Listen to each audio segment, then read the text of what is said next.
Hi there, gamers. Welcome along to the Game and Respawn podcast. This Monday, we are looking at two of the big events that are coming up in gaming this week.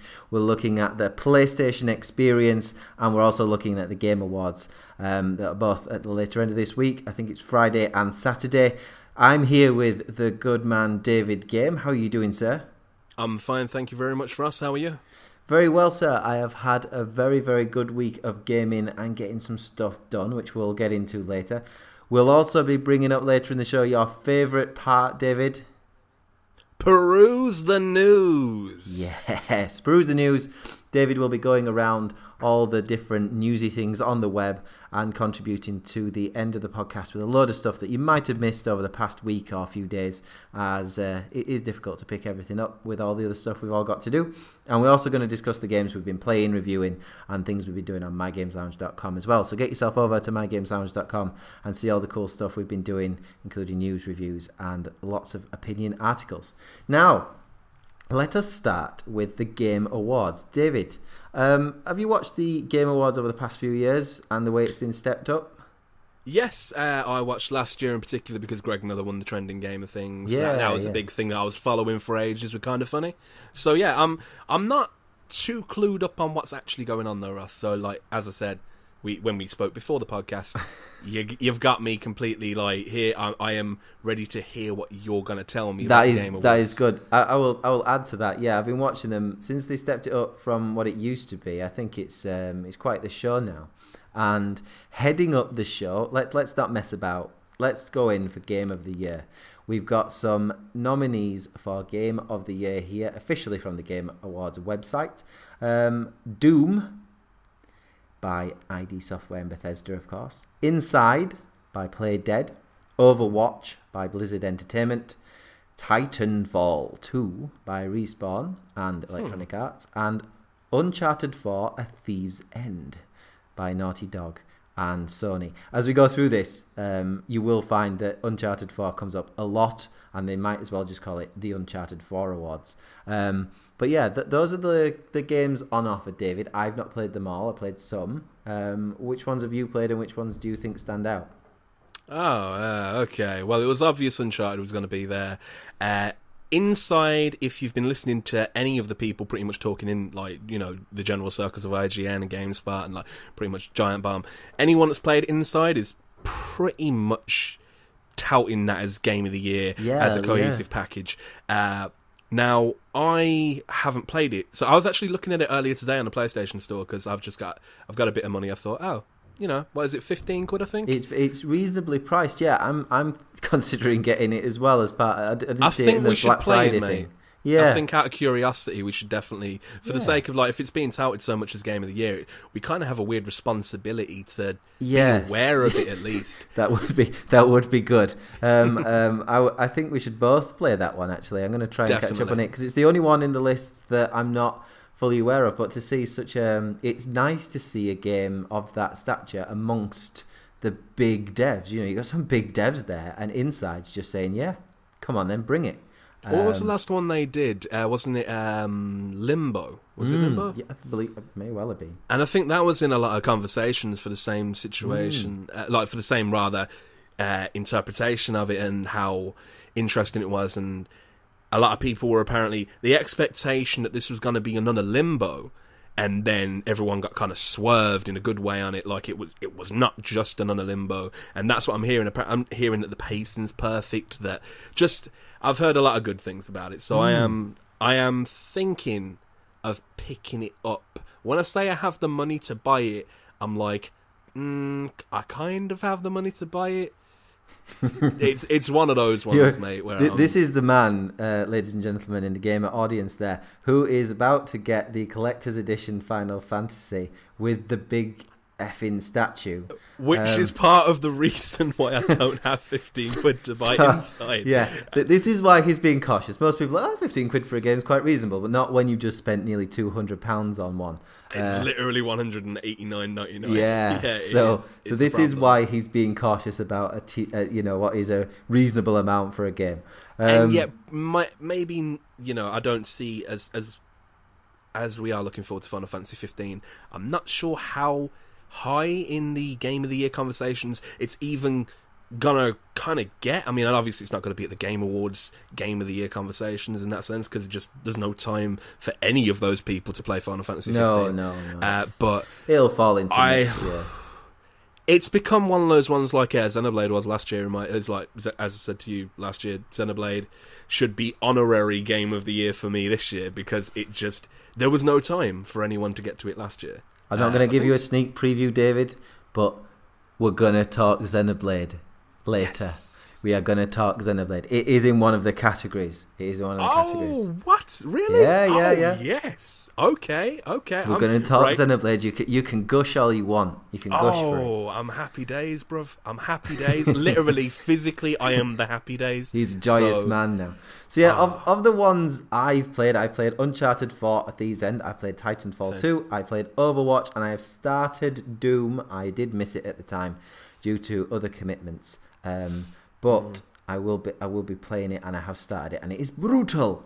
I've got to be honest. I can only see Uncharted 4 winning.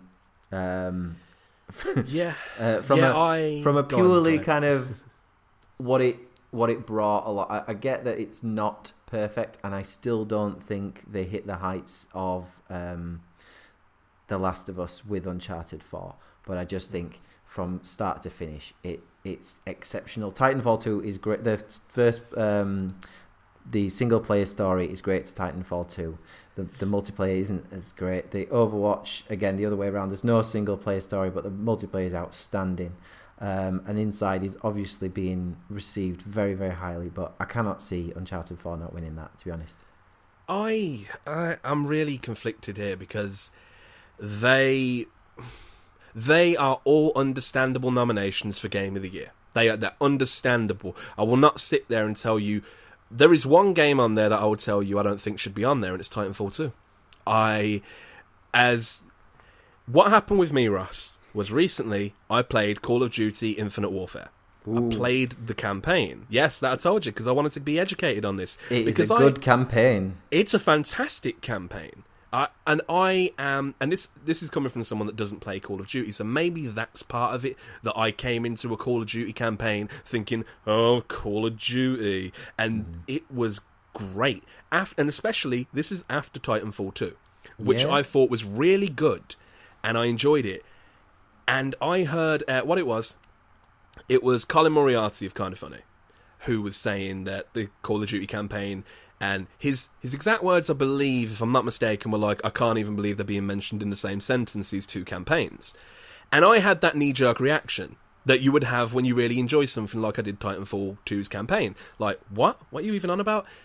And I stopped myself, Russ, for like the first time ever in that sense, and went, you know what? I haven't even played the Call of Duty Infinite Warfare campaign. Maybe I shouldn't have that knee-jerk reaction until I pick up the game and try it for myself. So I did just that. I did the old boomerang method, got Infinite Warfare out. Luckily, there was about 1 billion copies probably sitting in their warehouse, so one just came flying out to me. And here's me thinking, yeah, I mean, obviously it's going to have some polish, and I start up the game, and the facial animations and general graphical prowess, unreal facial animations, good, mate, so good, and it was so much better than Titanfall, especially in that regard. But I think the thing with Titanfall was obviously there weren't that many faces. When no, you think there back, weren't. The faces that were there were good, but they weren't to Call of Duty's level of capture and animation and emotion on the faces as well. They really sold it. Yeah, here was the thing. We were talking about how Matthew Mercer and his name escapes me. Glenn. Glenn Voice on Twitter. I know the handle. Glenn Stein. Yeah, is it Steinelbeck or some kind of Steinbaum, I think. I apologise if Glenn ever hears this. I humbly apologise that we're getting this wrong. We're butchering your name, but he was BT, and their dynamic was really good, in my opinion. And then I heard Ethan in Infinite Warfare, the robot teammate. He's an AI. And the rest of your squad, and the way all of that happens, and how Ethan responds to the criticisms of him being an AI and a robot on the side of this allied force, and it doesn't get too heavy on that, and you don't dwell on that too much, but he's got some really witty banter. I ended up caring way more about Reyes and Ethan and just that whole, and what was it, Salter as well? Yeah, Salter. I care about Salter.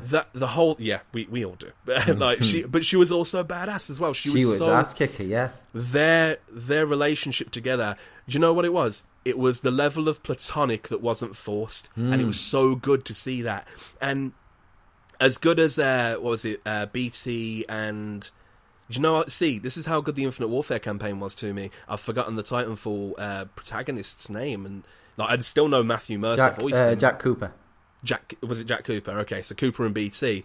Their dynamic was cool, but Reyes and Ethan were far better. The way that Omar of the Marines had to come around on Ethan, and like, you know, because his initial prejudice against having a robot on board and all that, and like it felt quite organic the way that it didn't just go like, you know, I hate you, robot, but now you're all right. It was like, no, it's actually the events that occurred made sense for him to change his mind. He wasn't overly harsh. He was just skeptical, and then that happened and stuff occurred, and it was very natural, wasn't it? It was very natural. It was just a case of, do you know what, that the robot guy is coming along. He's good. Yeah, I want him on my team. And Reyes was a great protagonist in that sense. He was brilliant. It was so good. I thoroughly loved both games.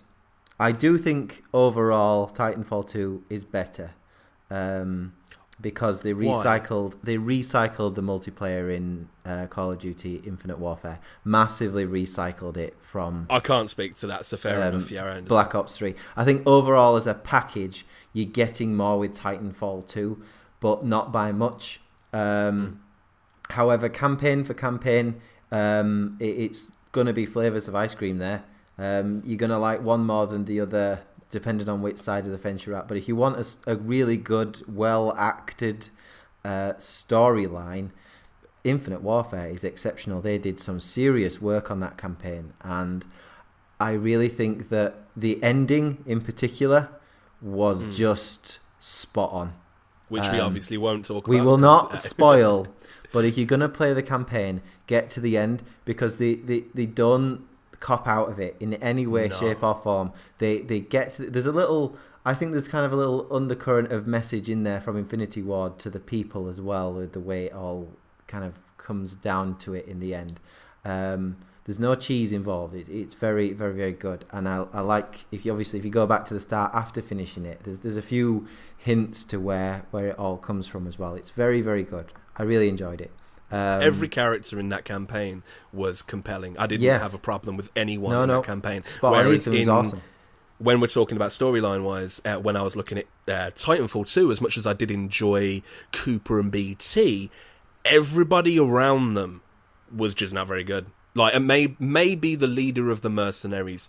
Everybody else was just like, hi, I'm Cookie Cutter character number 5. And that, you know, don't get me wrong, it's not that Call of Duty doesn't have its cookie cutter military people, but they perform their role so very well that even if they are cookie cutter, even if they are something you've seen before, it's performed with such conviction compared to Titanfall, or they're focused on in such a way that it feels, as you say, natural, organic, that I was legitimately shocked that I stepped away from that game after the credits like, I just enjoyed a Call of Duty campaign. Like, I really enjoyed that campaign. You know, flying the Jackals in space as well. They got space flight really, really well done. Like, you switching to those like high grade weaponry at the end with the high speed miniguns and the laser. Oh, mate. Yeah, it was cool. It was so much fun. That was way better than the Titans for me. And that was the other side to it. I was like, I compared like each kind of facet. Don't get me wrong, the jets weren't as customizable as the Titans. The Titans had more versatility in Titanfall 2. And like your loadouts and all that for obviously BT. Again, it's like saying that this nice bit of gold isn't quite as shiny as this nice bit of gold here, but it's still gold. Titanfall 2 left me with a pleasant feeling, whereas Call of Duty left me kind of in awe at the end. I was like, well, that was a cohesive whole, and I'm happy with that. Yeah, definitely. He was totally spot on. It may well, I don't know, we'll look at some of the other categories in a minute. I'm not sure if it's on the list anywhere, because it might have just been too late for the nominations. That could be why it's not on there. Right, let's go back. Quick decision then, sir. So, Doom, Inside, Overwatch, Titanfall 2, Uncharted 4. Those are your selections, Game of the Year. Which one do you think's going to win? Going to win, or which one do I think should win? Well, both. Go on, you do both. Okay, going to win, Uncharted 4. Should win, based on what I've played. I haven't played Inside. Doom. Nice. That's comprehensive, sir. I will be catching up on Doom, and we'll have a talk about that one. Next, I'm going to just skip through. I'm not going to do all the categories out there, people. I'm just going to do some ones that I think look good. So, yeah, I have the mouse. I have the power. Best performance. We've already talked about some acting here. Ooh. So let's have a look at some of the performances. And yeah, there's a few nominations for Uncharted in here. So we've got Alex Hernandez as Lincoln Clay in Mafia 3. Cissy Jones as Delilah in Firewatch, which I've not played. Emily, I haven't played Firewatch. No, it's another one to add to the download list. Emily Rose as Eleanor in Uncharted 4. Or Elena, sorry, I've said it wrong. Uncharted 4. Nolan North as Nathan Drake in Uncharted 4. Rich Sommer as Henry in Firewatch. And Troy Baker as Sam Drake in Uncharted 4. So we've got Uncharted 4 appearing in there 3 times, along with Firewatch twice, and then Mafia 3. I'll start off with Mafia 3, if I may. I will say this. Of all the things wrong with Mafia 3, the storyline and the acting is not one of them. And Lincoln Clay as a character is portrayed outstandingly well. There are lots of other characters in there that are brilliant too. It's not the best example of a good open world game, and the AI and combat it's really poor. But the acting, the storyline is good, and I feel like he definitely deserves that place on the list from what I've played. Anyone stand out to you on there, David? I do have a problem with the oversaturation of Uncharted on that list, and don't get me wrong, it's not that those actors don't deserve it. Nolan North, going pretty much on any list, deserves it. I think leaving out, is it Richard McConaughey? Oh God, I forgot. McDonough, the guy that voices Victor. Yeah. I think that's a shocking kind of leave out there. I thought his performance. He was out. I know he wasn't. Maybe he wasn't in as much. Sam. But and again, I love Troy, but I know whenever Victor Sullivan steps in to say something, it feels powerful. Yes, do you know what I mean? Yeah, so he's a fantastic character. That is, but then that's such a good cast in general that it's hard to separate. I do feel though that there was some, again, if we go back to Call of Duty, there was some really good performances there that they've been completely overlooked, maybe because they were too close. Again, I've looked down at the shooting category where the shooters are, and Call of Duty's not in there. I think it may have just released just a bit too late. Yeah. And mate, see, sometimes I think it's just communities have such this vehemence for Call of Duty nowadays. It's kind of like backlash in their own selves that no one's voting for it. I'm guessing the cutoff may well have been October, so because it rolled into November, it might have just. Are you seeing any Battlefield 1 though? Battlefield 1's further down. Yeah. Okay, fair enough. So if we go back to the performances, 2 for Firewatch, the 2 main characters. Yeah, of Firewatch, that would be cool. Henry. I've heard a lot of Firewatch, and as you say, I haven't played it myself, but from what I hear, the performances are one of the things that aren't a problem with that game. Not that there were many necessarily problems, but people very love divided. Firewatch, don't they? There's a very huge, massive people quite a love divide in the gaming press, though. I see it from what the people are here. There's people that really like Firewatch, or there's people that they don't hate it. It's just it's another one of these kind of thing. And I think a lot of what I heard is the illusion of choice, but performance-wise, I guess that was one of the things where I'd see the trailers and think, okay, this seems quite organic, and their banter seems quite real, so I'm okay with that. Based on what I've played, I did play I want to say a lot of Mafia 3, but unfortunately, as you said, the open world gameplay, it really turned me off to it. All you do, whistle, wait for a guy to walk over, stab, repeat, whistle, guy walks over, stab. That's it. That's the boring gameplay. Yeah, that is the complete gameplay, and it's so. Don't get me wrong, there were funny bits so you could feed people to alligators and everyone, or crocodiles, I don't know. I know people were really happy about that game in terms of its story, but I got to a point where it was after... how do I put this? After Lincoln starts gathering people to do the thing he's supposed to do. Yeah. I'm trying to obviously dance about this, because as much as I don't personally like Mafia 3, I don't want to spoil it for anyone. But when you have your first sit-down meeting with the leaders of what you've decided to do, right? And then you leave that house. I tried to do a side mission, and again, completely crashed on me. And it was at that moment, knowing that I'd have to do a literal 10-minute drive down to that side mission again, that I sat there and said, no. I respect my time now too much to give it into this game that I'm sure that I can go watch on YouTube soon. That people are going to upload the full story to. And the only thing that was remarkable about this game, and remarkable I have heard it is the story. And I was like, well, I'll watch it on Twitch then. I'll watch it on YouTube. I've no interest in carrying on with this game if it's going to ruin its own experience with its gameplay. Yeah. And that's the worst thing you can do as a game, is to ruin the experience with your gameplay. I'm sure they delayed it to polish the gameplay, and it still came out with a lack of polish. But that story from the beginning, as you say, Lincoln got me immediately. Just his demeanour, the performance was very real. So if we're talking about just his performance, I can't speak to all of it because I didn't complete it.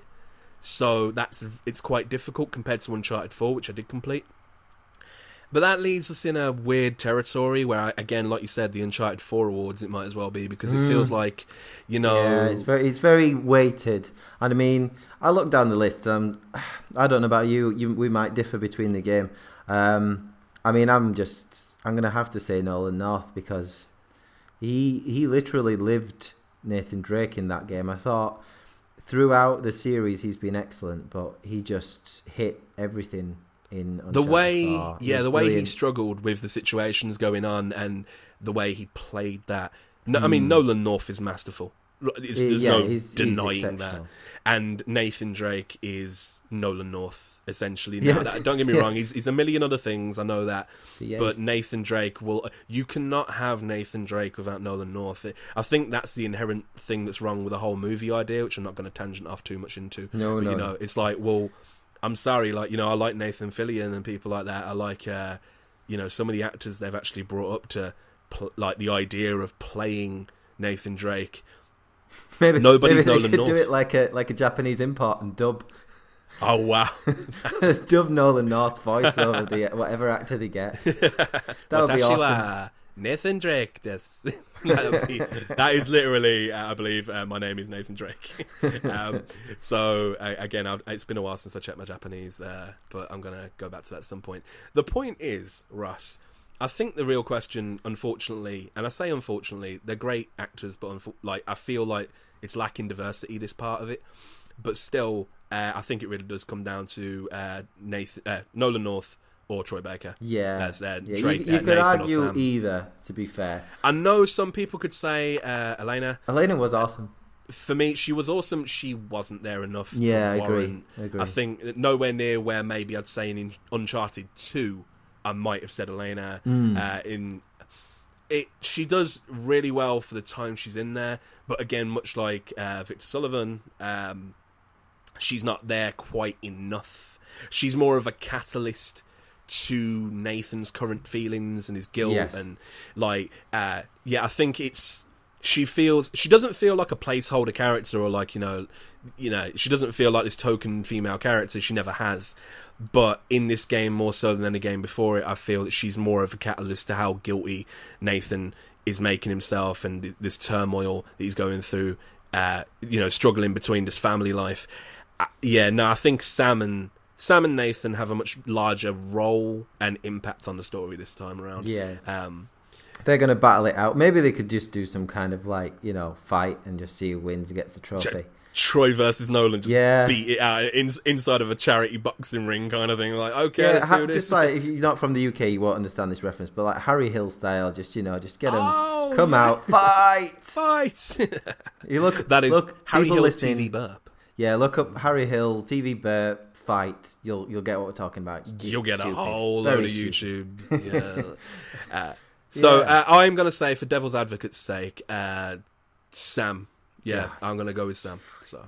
Yeah, you I would. I'm a scoundrel like that. That's what I do. Yeah, do you know, actually, going back there, right, again, another egregious person missing off that list. The guy that played, who was the villain in that game? The antagonist. I see him in my Which head. Game? In Uncharted 4. God. It's not Reyes. That was an old one, wasn't it? Yeah. And that was also a dude in Infinite Warfare. Warfare. I'll research it and we'll come back. We'll Google that for us. We'll come back. I can't reach over this microphone. Next time you're talking, I'll go. We're going to move on to action game. We're going to do a couple more, and then what you'll do is go into mygameslounge.com, where I'll have an article ready on Monday with all the stuff on there, previewed and everything for you. But we're just going to highlight a few and then move on to the PlayStation Experience. Best action game, which is strange to me. I don't consider shooters action games. I consider them shooters. But we're bundling in shooters in with action here. So action games nominees are Battlefield 1, Doom, Gears of War 4, Overwatch, and Titanfall 2. Which we've already discussed a fair few of these. Notably, I've played a bit of Gears of War 4, but I actually passed that over to Neil, who's a writer on My Games Lounge, to play, and he loved it. He's a big Gears of War fan, and he really enjoyed it, although it wasn't without some criticism. A few people have kind of chipped in and said it's very, very good, but it's kind of more Gears of War, which is not necessarily a bad thing, but maybe not moved on as much as they wanted to. Battlefield 1's a great game. You love Doom, David. I love Overwatch, and we both really enjoyed Titanfall 2, so it's quite a tight little category, that one. I'll let you share your thoughts there while I Google the actor. Good man. That's the antagonist of Uncharted 4. So if we're moving on to action, I'm fully with you on this whole situation. That it's the action area is just filled with shooters. There's no action games that weren't shooters that are worthy. Okay, well, fair enough. I mean, we have got action adventure as a separate category after. Oh, that is a separate. Oh, okay, so, right, fine, that's all right. Maybe we'll get to that. I think a shooter is different to an action game, but we're old-fashioned. I guess it is. We're blurring the lines with genres these days. It's very hard to define a lot of games. But the point is, going back to the Neil did a very good review of Gears of War 4, if I'm not mistaken. He did review it on the site, didn't he? Yeah. Because I'm sure I shared it out. I'm thinking there. Yeah, I did.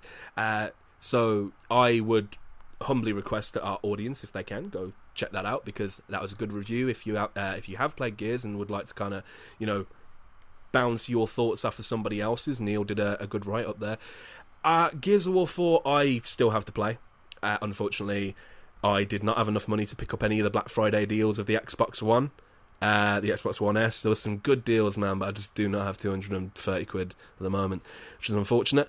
Because you spent it on a giant Noctis statue. That was at the start of this month, mate. That's got nothing to do with it. It's at the start. I can live with that. But no, it was surprising to see those deals come up. I think of the three of those, I think I've played Doom. Actually, no, I've played all. No, I haven't played Battlefield 1, so there's another one. So I've played Overwatch, Doom, and Titanfall 2. Those were the other three, weren't they? Yes, sir. Yes, indeed. Okay, right. Huh. That's interesting. Titanfall, there's very specific things I'd say about Titanfall that I really enjoyed. Not so much the action. I preferred the platforming in that game. Yeah. The movement in Titanfall 2 is fantastic. And that was the part that I really enjoyed when I was jumping about trying to get the helmets that were missing, like the collectibles. And when I was using verticality as well as, that's something that Call of Duty doesn't have. Oh, and the time travel. We must not forget that time travel. Well, I mean, again, we do... I have been informed that is a surprise and things that people don't know about necessarily. Oh, sorry. Yeah, I know. No, it's not your fault, mate. We talked about it in depth the other time when we talked about Titanfall 2, and that's when I was informed, hey, turns out that might be a bit of a spoiler. So, okay, right, if that's a thing, all we're going to say is there's a mechanic at some point that may or may not involve some form of time. We cannot confirm or deny the presence of time travel in Titanfall 2. I have perfected the art of the ambiguous answer, Ross, where it's like, well, we may or may not have something to say about the thing that may or may not have occurred. but in essence, it is a really cool mechanic. And ultimately, but on the pure action, I don't think Titanfall stacks up against Overwatch's constant, you're in the game constantly, go back, like, you know. The one hang up on Overwatch I've always had is how far away you end up from the battles half the time. Yeah. Which if we're talking action, that you can end up kind of far out from the actual action, and then when you get there, you can die just as quickly. So that kind of, as good as it is, that kind of drags me out of it. So what was the other one? Doom and Battlefield 1, yeah. Well, I mean, I haven't played Battlefield, so I can't talk to that. Doom, unquestionably, in terms of action, that is constant action, no matter what difficulty you're on. Yeah, from my short time with the game, it is just solid brutality, bloody mess of action. I can see that one winning. I played it on the standard difficulty, and then I played it on, I think it was Hell. I think not the one where you... Is it Ultraviolence? Not the one where you end up with permadeath, but where the one on the same difficulty but no permadeath. Oh, okay. And it was that first room you go into, where you face those jumping around ones with the fireballs. They can kill you in 2 hits on that difficulty, and that's it. You're done. So I managed to get through. Oh, God. Well, yeah, you can, because you can do that. That's the unfortunate thing. You can jump through that, and then what happens is apparently there's a skull that drops where you died last time, so when you're trying to do your runs, you'll go past your skull from the last death, which is pretty cool. No, Doom, unquestionably. I was just going through the others for the sake of clarity on why I don't think they are. No, Doom is the action game of 2016. Doom is the many things of 2016. And I'm not... This isn't coming from someone that was a major Doom fan, which is why I remember us, I'd beaten Doom, if you recall, and you asked me if I'd want to review it. Now, obviously, we did not get a code, as far as I'm aware. But I did that of my own volition. Played Doom. I'd never played a Doom game, so I had no expectations. And that game, just, in a world where we all stand behind a car, like in The Division, and hope not to get shot and shoot something 1,000 times before it will die, Doom was this refreshing... No, you don't cover. You're not looking to get cover. You need to run, get these enemies, make sure you're managing the mobs rolling at you and regenerating your health when it gets lost by doing these brutal kill animations to make sure you get the health orbs out of enemies that you're going to need, especially on the higher difficulties when you're coming up against these ridiculous ones that can kill you in one hit. You know what? It's amazing how much of Doom I've forgotten, and the moment you mention it, I remember how I felt when I was playing it. It's so good, Ross. Your passion just makes me want to play it right now, to be honest. My backlog is too backloggish. I mean, the other contender on there then is the one you've not played, which I have, is Battlefield 1. And I'll say this, I'm a Battlefield 1 liker, I'm not a lover, but I can understand why other people would love it. My issue with Battlefield 1 is nothing to do with the quality of the game itself. It just doesn't maybe come with enough as a package. So it's not the thin strip of a game that was Star Wars Battlefront. It's definitely not that level of where's all my content gone. What's there is very, very good, and I'm just not sure there's enough there when you compare it to the other ones on the list, even Overwatch, that also misses out the single player campaign maybe. So I do think that's the contender, but I agree with you. From what you've said and what I've read of other people's thoughts on Doom, I can see Doom winning that one as well. So is that where your vote would definitely lie? Yeah, no question there. Cool, it's Doom. Right then, so from action to action/adventure game, so it's combining combat with traversal and puzzle solving. We've got Dishonored 2, Hitman, Hyperlight Drifter, Ratchet and Clank, and Uncharted 4, A Thief's End. I don't even understand why Uncharted 4's in there, but okay. But it's an action-adventure game, isn't it? That is literally what it is. It's not necessarily a great one that should be considered amongst the top action-adventure games. Uncharted 4's weakest element is its gameplay, and it's not that it's a bad gameplay, but it's weakest element of all the things it does. I don't get why it's there. But fair enough, it's got to be there because it's Uncharted, right? So, for me... I haven't played Hyper Light Drifter. No. What was the second game? I think that was Hitman, the episodic Hitman game that was actually exceptional. So much. Yeah, I've heard so much good about that. I was so happy. Yeah, it's in the deals, isn't it? I hear so much, especially from Giant Bomb, because they've done the episodic training videos with it. You gotta watch the Giant Bomb content if you ever get the opportunity, mate. But Hitman, I'm just really glad that turned out well after all the turmoil before, where they had one type of release they were going to do, then they decided to go episodic, and then they weren't going to do it, and it was such a... It seemed to work out really well in the end. It did, but it was such a mess beforehand, in terms of messaging, that it was like, I'm pretty sure, I don't know about you, mate, but I was sat here like, well... Yeah, it switched me off. That's Hitman. Yeah, it's definitely like, what? Episodic, what? Where's your game gone, man? Yeah, exactly. I was like, well, how are you going to do this? And it turns out they handled it really well. And then they started doing some awesome updates and the elusive targets. And I was like, wow, this is... every time I hear about an elusive target, especially from Brad Shoemaker over at Giant Bomb, I'd be like, maybe I should buy Hitman. But no, I just don't have time. It was always during like Tales of Zestiria or something that was huge, and I was like, I'm never going to have time for Hitman. Right now, I've thought about buying it. I'm like, oh well, Tuesday's Final Fantasy 15. Yeah, that's it. It's not I bought it for myself for Christmas, to be honest. I think I'm going to sit, because I loved the last Hitman game. So I'm just going to sit down over Christmas and catch up on a few personal things and just put some stuff on the website from things I'm playing over Christmas. But I really do get the feeling that a lot of people have really enjoyed Hitman. Other game on the list that we've both really enjoyed and not discussed yet is Ratchet and Clank, which was awesome. Yes, that was... Did you revieved that, didn't you?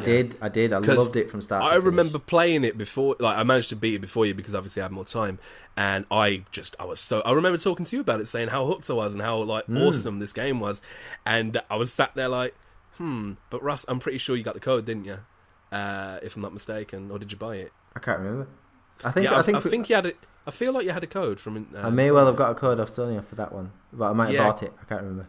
I don't know, because I remember... I know Sony, I've got to be honest, not to be awful for Sony people listening, I know Sony, because of the high demand and the fact they manage their own stuff, it's kind of hit and miss with Sony. So I genuinely can't remember. We've not had much from Sony this year. We may have got that one, though. Yeah, I mean, it's understandable. I understand obviously the reasoning behind why... we have more, I guess, not amicable relationships, because I think we're all right with a lot of people, but more, Bandai Namco, I feel like I drown in Bandai Namco games, and that's cool, because I love most of what they do. But, yeah, I think Ratchet and Clank it's very deserving of this category, but Dishonored 2...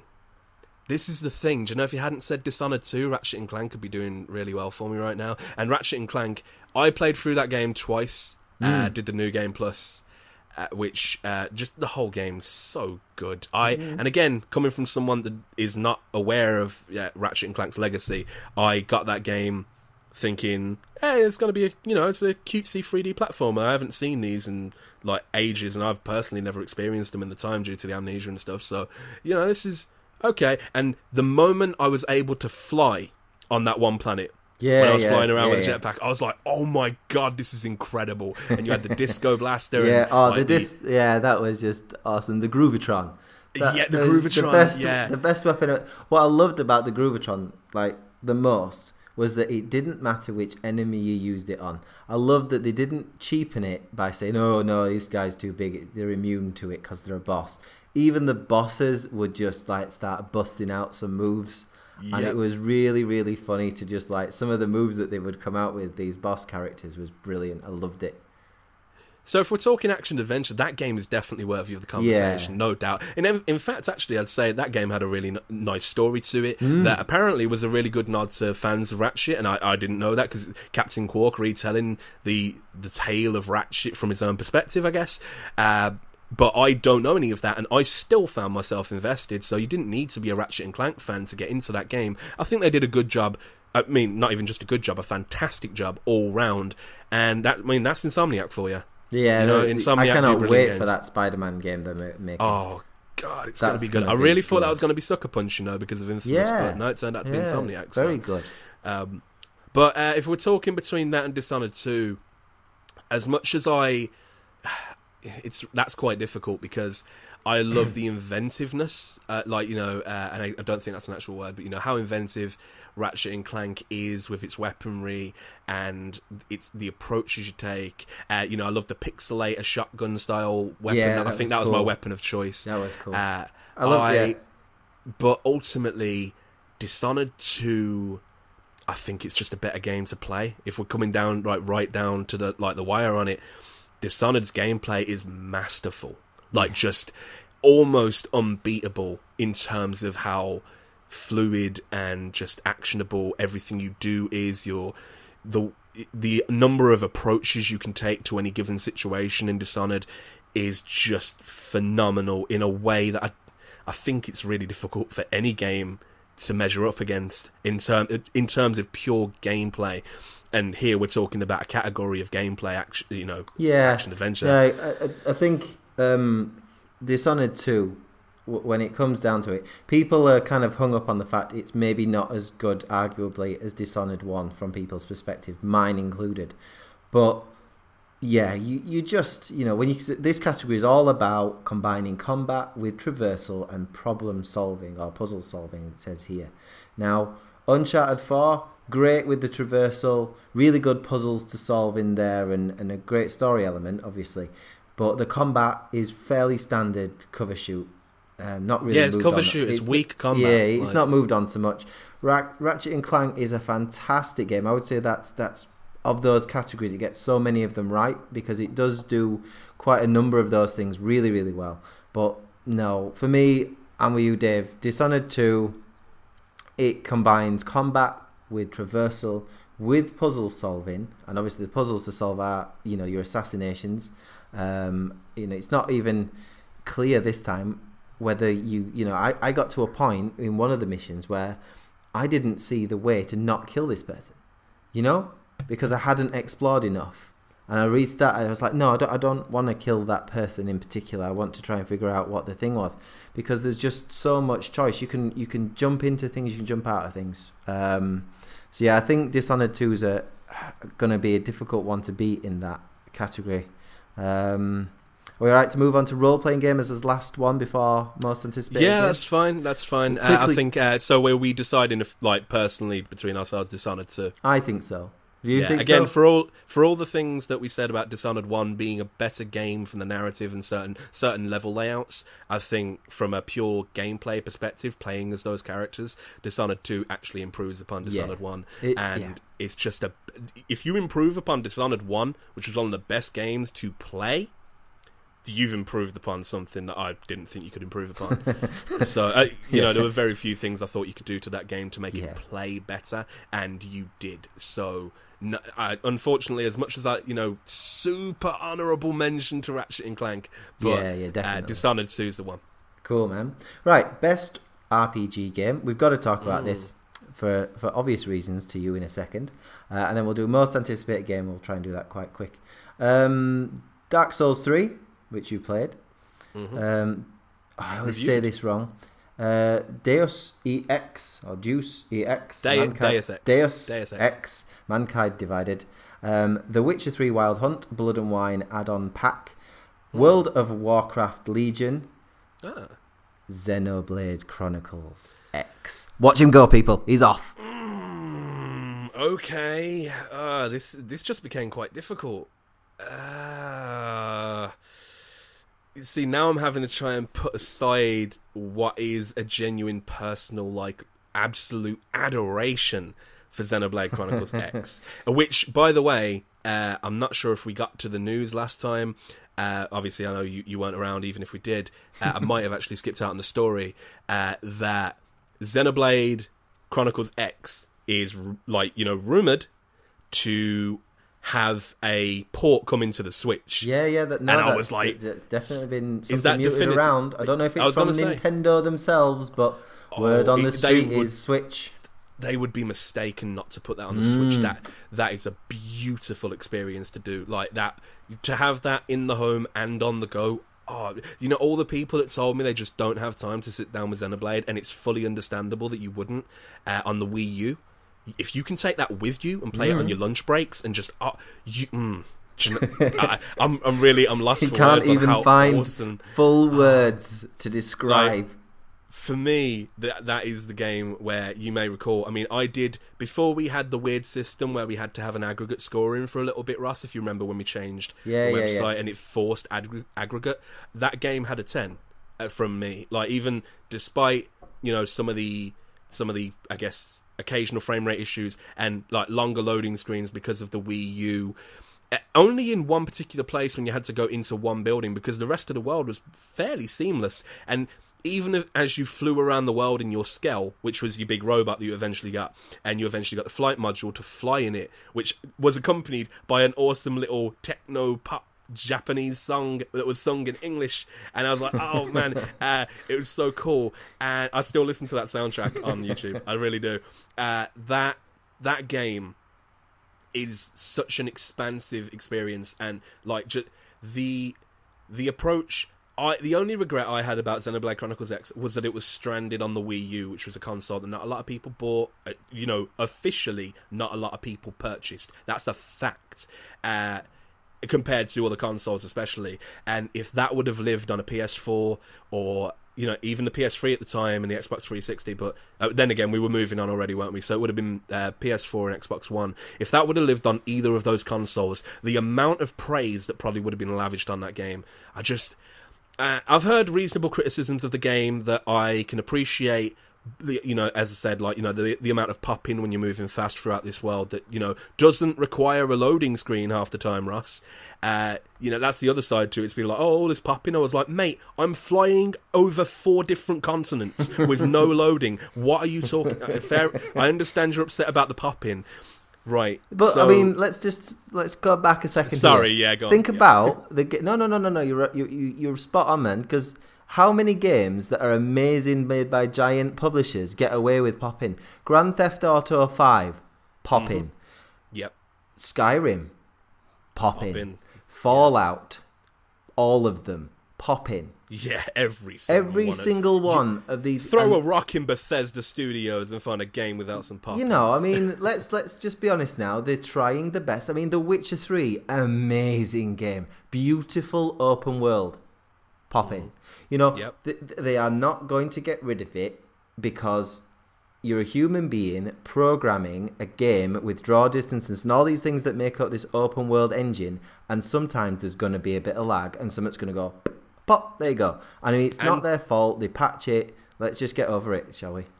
Tech has its limitations. No matter what you do, you're gonna prioritize some things. And for me, I felt that they prioritized a level of freedom in Xenoblade over, much like Bethesda games do a lot of the time. They prioritize a certain level of freedom and choice over this, like, you know, this polish you might get in, say, Dishonored, which is a more linear experience. Like, even though there's a lot of options, it's a confined space. And Xenoblade Chronicles X, it is a long grind. It is a grind of a game, but the grind is so enjoyable. The gameplay loop is so good that, you know, switching between these classes and leveling them up is so cool. But you know what? It's in a difficult category here. It is, especially given that technically came out last year. Which feels like the Game Awards are kind of obviously it was December. I think it was early December that this came out. I think the Game Awards might have already happened actually, or maybe it was happening at the time. So Xenoblade would have. It's one of those examples like Call of Duty where, you know, there's a cut-off line, and if you're over the other side of it, sorry, it's next year. And that's their year, I guess. Yeah, that's understandable. If they're doing it based on their year and not the actual calendar year, that's understandable. I guess. I mean, we wouldn't get away with that if we were trying to put Xenoblade Chronicles X on a Game of the Year. It'd be like, no, that was 2015. You're like, oh, okay, fair enough. I love Xenoblade so much. Gone. I've forgotten the others. I'll go through the others. I've forgotten the other categories. I'll go again. So I can't really say much on this list because I played none of these games apart from Witcher 3. They're too big for you to play. They are literally with two. Just for information, Gamerland, with 2 children at home, your ability to play RPGs to a deadline of writing a review is sorely lacking in my part. I'm afraid it makes the the 1 or 2 hours you get every other day a bit difficult to do in RPG. So Dark Souls 3 is the first one on the list. One where I would see myself die so many times it would be not funny. One I have bought but I haven't played, Deus Ex Mankind Divided, which you loved. Great game, yeah. The Witcher 3 Wild Hunt Blood and Wine, which is an add-on pack, which I find strange to be in the actual game. It's not a full game, but I suppose it's giant. It's about 20 odd hours maybe. And then I would say, yeah, it probably deserves its place amongst the other games. Fair dues. World of Warcraft Legion, and the one you've been huge gushing about. Yeah, of course. So we've all heard about Xenoblade Chronicles X now. So I think you mentioned it. That, I may have said something. Said a few words. I may have put down a good 3,000, 3,500 last year on it. So that's fair enough. But let's see. Okay. This is really my category when you think about it. Except, funnily enough, for The Witcher, which I played while it had like the myriad of issues when it first launched, and the UI was really just so awkward and like fiddly. And it, for as great as a game as I was enjoying it so much, I think I took like a week away from it, and when I went, it was one of those the old RPG curse where I went back to it and said, "What the hell am I doing? Like where am I?" I was in Skellige, and it's that's the place where I do believe you beat it and reviewed it. So in Skellige, you are on the boat essentially, and you're surrounded by a lot of water, a lot of empty, barren kind of so you water. just loaded in, and you're like, oh. And I did, yeah. I was, I think I was in one of the starting area of Skellige when things are like kicking off. Yeah. And I like took a boat out for a little bit, and I literally just sat there like, no, this game has officially overwhelmed me. The Witcher was the first game I ever played where I sat there and said, this is too big. Like, this is too big of a game. And I'm not trying to, I want to be clear to anybody listening. We're getting like 1 or 2 dislikes on our podcast videos, Ross, and I'd be really appreciative if someone would actually just say why they dislike it. You can dislike something all you want, but could you at least say why? Because if you have something to say, join the conversation. We want to talk to you. And that's the thing. So I can imagine a dislike coming from this one, Russ. Oh, having something to say about The Witcher that might not be glowing. Oh, God, no. So it's a large game to the point of being off-putting, which people don't seem to have a problem saying about Xenoblade, but they sure got a problem saying it about The Witcher for some reason. That game, it is such a large game, and the gameplay is largely unchanged throughout. So, for you to invest in The Witcher 3, you have to enjoy the gameplay from the beginning, and then enjoy the very slight progression that you feel. I don't know about you, mate, but I always felt, as much, I love Geralt, I love that world, I love, the characters are so complex, they're not a binary black or white, good or evil, it's always a very grey line between these, this world is very real. Yeah. And if we're talking the world, like the RPG world, Witcher wins hands down within a lot of places. Like, just such an expertly crafted, lore and these people's existences. It feels very real in its fantasy setting. Yeah, I agree. I think that they created an amazing world with it, and like you say, people very, very real. And the quests that you do will kind of, when you do have a choice, you don't often feel like, oh, this is the good choice and this is the bad choice. You're just like, it's a choice, and sometimes neither of which is particularly nice, but you've got to make it. That's what I like the most about The Witcher, generally speaking. It's a wonderful world, but it's not without its criticisms. No, it is huge. It's a monster. And I think that's the bigger problem about this actual part of the category is this is for the Blood and Wine expansion. I didn't finish the original game, so I literally have no opinion on the Blood and Wine expansion except for, if I ever have a spare 1,000 hours, maybe I'll find the Blood and Wine expansion. Yeah. And again, I'm exaggerating for the sake of comedic effect, of course, but for anybody that takes everything literally, Ross, that's the thing right there. You gotta kind of be careful. There are many disclaimers. Yeah, like you don't literally mean 1,000 actual real hours. I mean, you might have spent 1,000 hours in the Some people will. Some people will. Yeah. So the game. Let's pick one up. Yeah. So what have we got? All right. Okay. So we've got Deus Ex We've got The Witcher. We've got Xenoblade. What were the other two? World of Warcraft Legion and Dark Souls 3. Okay, so, I have a feeling The Witcher will win. Yep. I want Xenoblade to win. I think it deserves to. We know I this. don't think enough people have played it to give it that kind of recognition. I think it's there to appease Nintendo fans. I think it's there because people, it didn't make last year's cut. So I think it's I feel like it's in there as an honorary, even though I personally feel like it deserves to be there and deserves the recognition. Hopefully when the Switch comes out with that game, more people will experience it. I'm really, especially given the rumoured price point for it, mate, I can imagine a lot of people picking that up. So I believe The Witcher will win. I think all those games are great games. Legion I've been playing. Again, if we're talking Warcraft, it's hard to say that someone should go play Warcraft now. As much as I really enjoy Warcraft, and my cousin and I went back to it, my brother. It's Dark Souls 3 was fantastic, but I thought Bloodborne was better, to be honest. So that's a hard category for me. Geez, I think you just got us like another dislike there. Careful. I don't care. Be careful. Bring those thumbs down. I'd rather you say why, but fair enough. Then we've got Deus Ex.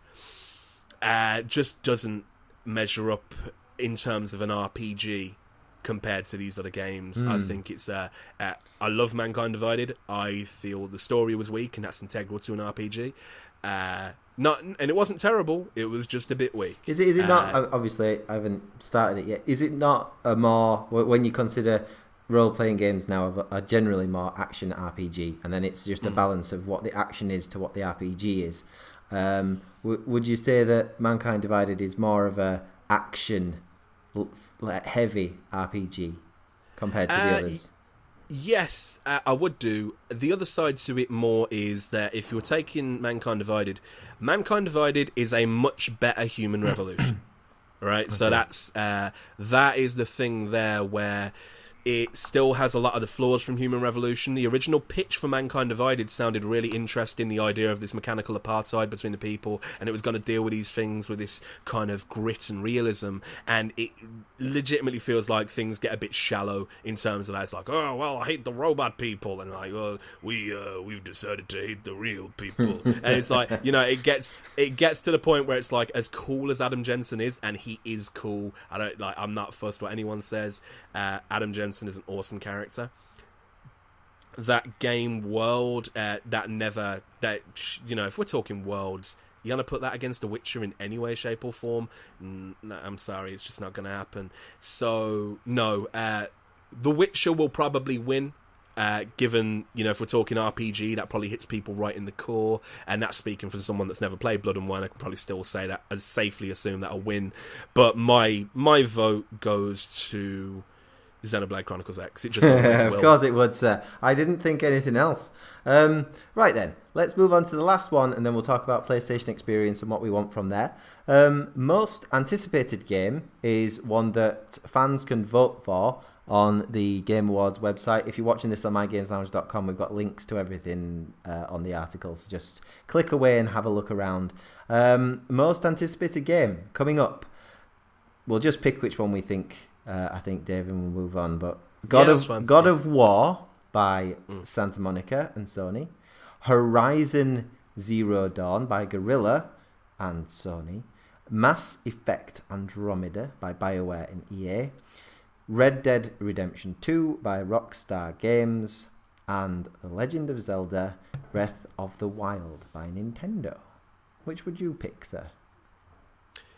Again, which one do I think I'll? Your choice, because this is definitely a vote situation. So which one would you vote for? Okay, Horizon Zero Dawn. That's the one I'm looking forward to the most, personally. Yeah, it's an interesting list. I saw the category. When you see a category for something and you go, oh, I know what I'm voting for. For. And then I actually saw the list, and it's got the top three: God of War, Horizon Zero Dawn, and Mass Effect Andromeda are like of the games I'm looking forward to next year. I would probably put them very high. And then you got Red Dead Redemption 2 coming in as well. We've not really seen enough of Red Dead for me to know if I'm anticipating it or not. And then that'll win. Don't worry. So do you reckon? Don't worry about that. Yeah, absolutely. The Legend of Zelda's a big one as well, massive. A lot of fervour around it, but it's a lot of Nintendo fan fervour, and they make a lot of noise. But do. like, that's not necessarily Rockstar fans are they're literally everywhere. So they'll be crawling out of the walls. I'm surprised one hasn't just appeared over my shoulder in this empty room and go. What are you talking about? Other games, Red Dead. Vote for that. Yeah, it's just Red Dead will be the only game that wins that. Trust me. I will actually agree 100% with you that if I was to pick, as much as I love Mass Effect, and I'm sorry to the Mass Effect people that I speak to, I am looking forward to Andromeda a lot. But I have played a Mass Effect before. I know what to expect. Horizon Zero Dawn has so much promise to it that I cannot say anything else. So I'm with David on this one, definitely. Right, so that was our look at the Game Awards, which took, of the 20 minutes we were going to do it, an hour. Yes, it did. Let's just quickly talk about the PlayStation Experience, which is coming up in California. It's next weekend, Saturday, I believe the keynote is, depending on which time zone you're in. It's in Cali, so for us it'll probably be 3 weeks next Tuesday. Isn't it Anaheim? Anaheim. It's going on. So we'll probably be watching it about 4 a.m, some ridiculous time. Yeah, it's gonna be the same as last year, mate. This is the way it was. I'll throw it over to you first. What would you like to see from Sony, in a nutshell, at PlayStation Experience? What are the things that you'd like to see? I'll be honest with you, I've given it zero thought, and that's the way I normally go with PSX, which is why I'm quite happy about the announcements most of the time, is because I just don't think about it. I want to see more Ni no Kuni 2. I know they showed it last year and that was a reveal. If that's coming out next year, I need to see more now because they're talking about the kingdom rebuilding stuff that they used to have in Dark Cloud, and they're going to implement into the new Ni no Kuni, which is level 5 because they're fantastic and they're, that's category next year for RPG. Ni no Kuni 2 will be in there for the Game Awards, guarantee. So level 5, they do not mess about with that kind of stuff. They're so good. I want to see more now that Final Fantasy 15 will be out. I'm a little bit worried that they won't have anything to say about Final Fantasy 7 Remake because they don't want to overshadow what's going on with 15, but then they might use it to generate more Square Enix hype. So that's interesting. It would be good to see some more of that, definitely. I think it's time. If we're talking more, if we're talking Sony specific, which obviously we are because PSX, if we're talking more deeply into that, the Spider-Man game, I think without doubt we want to see more of that. I don't want to see too much. No, this is the thing. You gotta carefully balance that. I want to see some of the Spider-Man abilities, some of the maybe a bit of the upgrade path and how that's going to work, and then just finish it off with a quick little quirky thing that Peter Parker was saying. And it's Peter Parker, isn't it? I'm pretty sure. You are correct, sir. So that's. I wasn't sure if it's like Miles Morales and they were going with that one. So I know there's a debate, but I'm pretty sure it is the Peter Parker Spider-Man, isn't it? I think it's Peter Parker Spider-Man. Is it Ultimate Spider-Man? I'm not sure. I don't know which universe it's based in actually.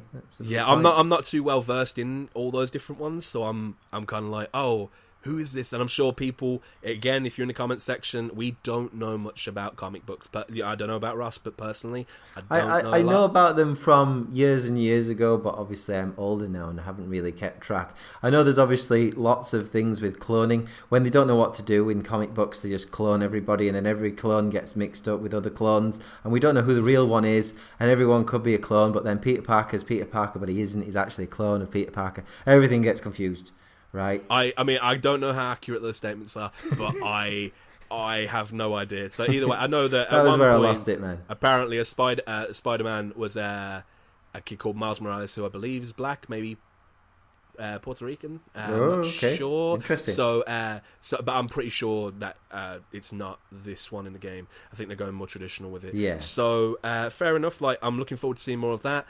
Do you know, Wildcard, I would like to see them announce a Vita 2 or some sort of handheld successor. I would like to see that after all of the PS4 Pro and HDR and, if you got a 4K TV, maybe you might want to get one of these, maybe I don't know, all that kind of nonsense. They've had a bad year of messaging, so I would like hopefully some sort of... I doubt it, because they want to push their VR headsets, and, they've got other hardware ideas, that other hardware focuses that they might want to, keep their eyes on. But I would love to see, just have Shuhei come out, just raise his hand in the air. It's a Vita 2, and it's like, maybe not the Vita name, but, the PlayStation 4 portable. And it's like, oh my God, it's got 2 shoulder buttons. Now it finally makes sense. Like, all that kind of stuff. I would love to see that. But I don't know. That's a wild card thing. It's not a prediction. I don't think it's going to happen. But it would be awesome to see. That'd be cool. More renewed faith in VR. Show me something to buy a VR for next year. Yeah, so. I think there's going to be some more VR. I would personally like to see a focus on new things, not stuff we know already, not including things that have been teased. So, like you were saying about Spider-Man, Spider-Man's been teased. We've not seen anything about it. We've seen like that little 1.5 minute clip where he dives through a building and whatever. I want to see more on that, but Horizon Zero Dawn, just leave that, please. Just leave it now. Build up some anticipation for it. Talk maybe a bit about it at one of the events, but in the keynote, it's okay. We know about that. We're excited. I want to see new stuff. If you were going to end the year for Sony and you were going to drop a mic, I would drop a mic on The Last of Us 2, which we all know is in development. And if they want to get people talking about the next game from Sony, if they wanted to really just say, hey, 2017, we're looking at releasing The Last of Us 2, woof, that's big. I mean, we know that Naughty Dog's there, but obviously it's downloadable content for Uncharted 4 that may well be their thing to reveal. The other thing that could well be announced, as we predicted on mygameslounge.com, well, not predicted, I've talked a bit about what we'd like to see, is Destiny 2. I would like to see... yeah, I forgot about Destiny. Yeah, how could you forget about Destiny, sir? I would... That's how far it's fallen. I would genuinely really enjoy seeing Destiny 2 and where they're going to take it, because... it's progressively got a lot better. I really enjoy the collection. I'll be playing more of it when things have calmed down on my ridiculous backlog of games, both big and small. So yeah, those are the things I would see, but definitely bring some new things. That will be the thing to end the year. You've got to remember, they're going into a year with the lead. They're going into a year where they've got the 4K machine early, and they really need to hit home in 2017. All these delays that they've experienced with games that have slipped into 2017, they've got to use that to kind of say, right, well, 2017 is our year. We're going to smash that year. And when it comes to, not to annoy Xbox fans, I'm looking forward to the Scorpio and what it's going to bring. But I want them as Sony to stand there and say, you're not even going to be thinking about the Scorpio next year, because you're going to be so busy wanting to play all our games now that this amazing beastly console that looks amazing isn't quite as in the forefront of your mind as it should be because of what we're bringing. So that will be the play that I think they need to do. They did an outstanding presentation at E3. I thought it was brilliant the way they just let the games speak rather than speaking constantly, which is quite an achievement for Sony. So yeah, that was what I'd like to see. I'm hoping for some really cool games. Just don't give us more and more and more of the same. Let's get some new stuff out there. Other one to just quickly throw in before we move on to peruse the news is a little bit more on the Quantic Dream game, Being Human. That would be cool. Oh, yeah. Detroit, yeah, that's it. Detroit. I'm trying to think. Detroit. Yeah, Detroit. I would like to see more on that because that looked good. That looked like... Is it Detroit Become Human? Something along those lines, yeah. Detroit, definitely Detroit. But it looked very heavy rain in a kind of a cool futuristic world. I really want to see more on that. That would be cool. Because again, that was teased. We saw a bit and we've seen some gameplay. I'd like to see more, and I'd like to know when that's coming, please, Sony, because I love Quantic Dream games. Right then, David, over to you for your favourite part of the show.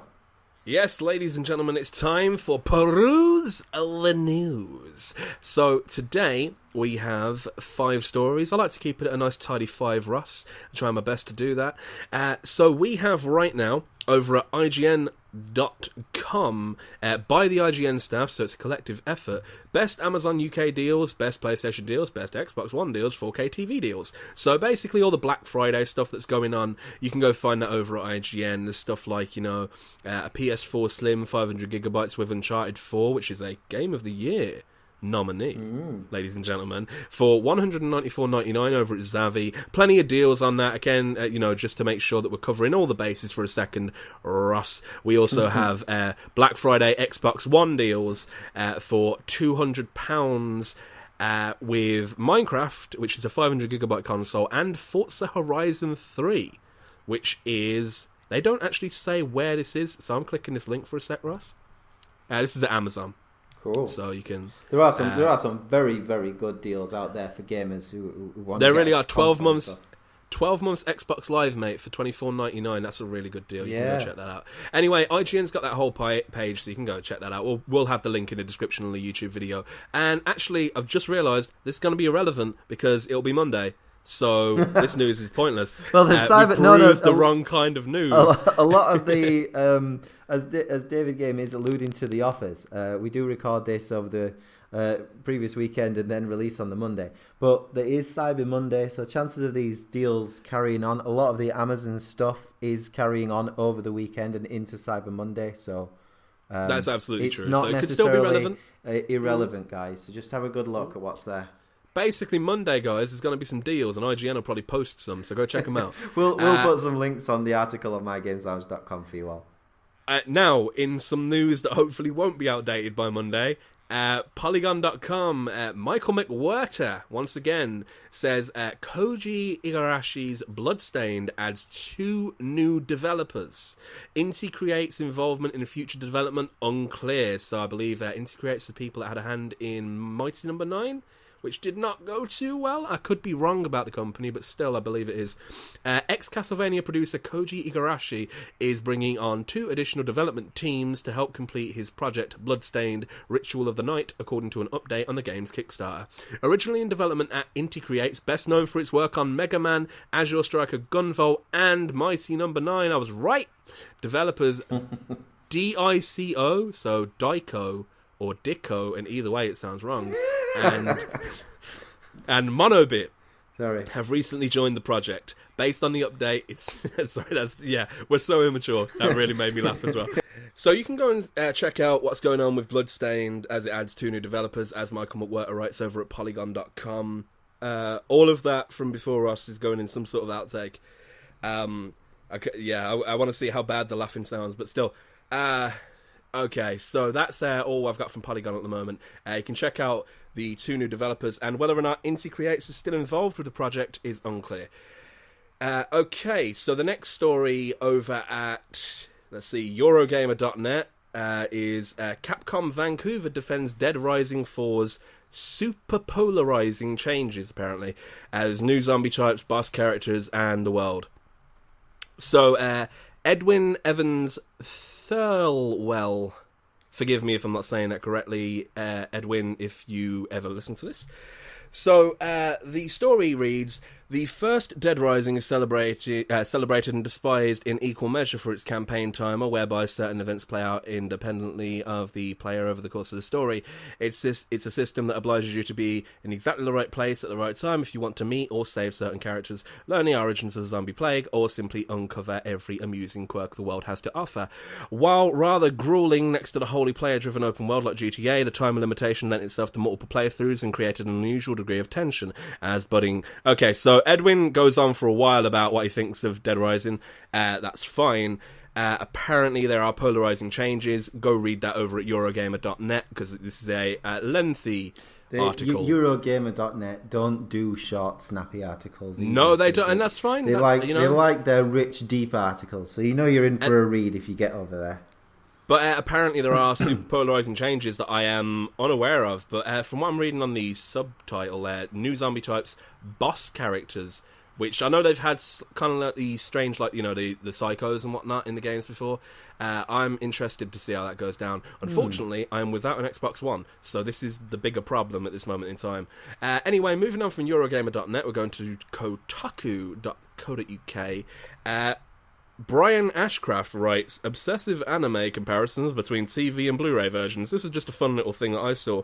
Basically, Brian has compiled a few YouTube videos, including Attack on Titan, Mecha Kusiti actors, apparently, Wake Up Girls, JoJo's Bizarre Adventure, Gonna Be the Twin Tail, and Squid Girl. A bunch of YouTubers have combed the TV and the Blu-ray versions of animes to see where they've tidied up and done some scene comparisons. So there's some interesting, like, when you put them right next to each other, Russ, you can see just how different things can look, like, you know, when they have a bit more time, and it's not like trying to meet broadcast. So that's a very interesting one for me personally, because I like to see, when you watch something like Dragon Ball Super and the animation's messed up, it gives you a bit of hope that, oh, okay, well, at least like when the official physical release comes out, hopefully they'll have tidied that up and put a bit more money into it.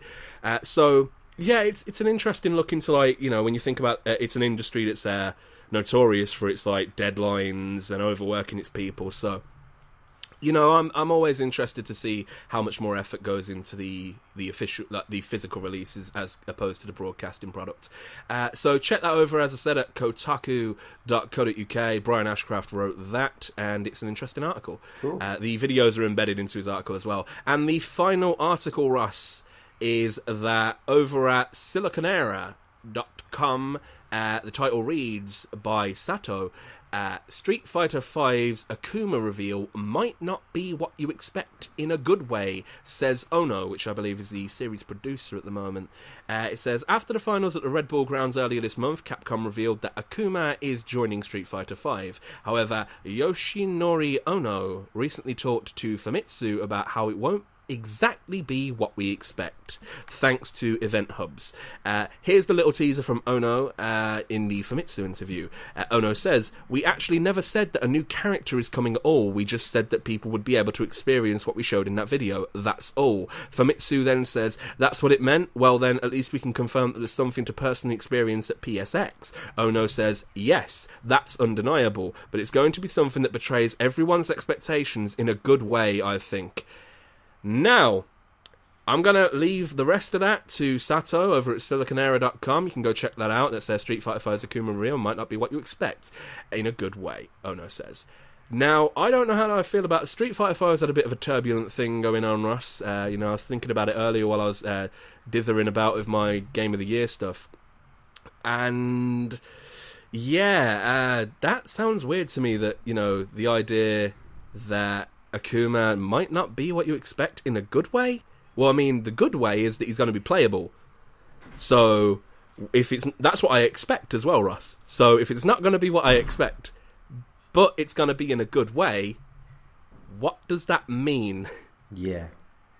I'm curious. It means we don't know. Maybe. No, literally. But it seems like we're going to get whatever the reveal is at PSX. So there's another additional piece of PSX news in there, mate. Cool. And that is it for Peruse the News this week, Ross. Awesome. Well, we have had a very, very lively and fun podcast. And I am very pleased you have joined me, Dave. Join us on mygameslounge.com this week going forward. We've got some really cool stuff going on. Lots of Final Fantasy 15, I am certain. We've got a all about Final Fantasy 15 article you can read and have a look at now. It's got some cool videos in there. Lots of stuff going on with the PlayStation Experience coming up and the Game Awards. There's articles on those going out. Get yourself on mygameslounge.com. Thank you for joining me, David. Have a nice week. And you, sir, thank you for having me. Cheers. Thank you, gamers. Goodbye. Based on the... Jesus Christ. Podcast down.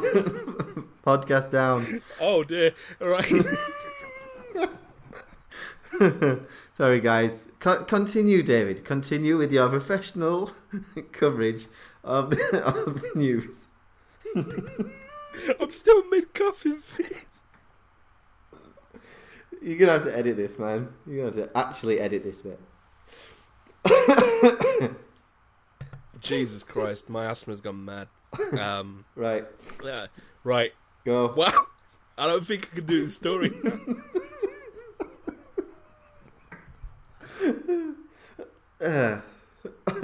Come on, get it done.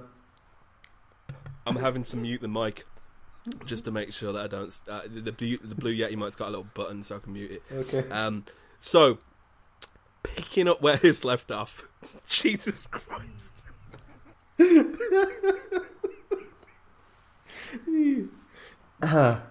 This is all going so well.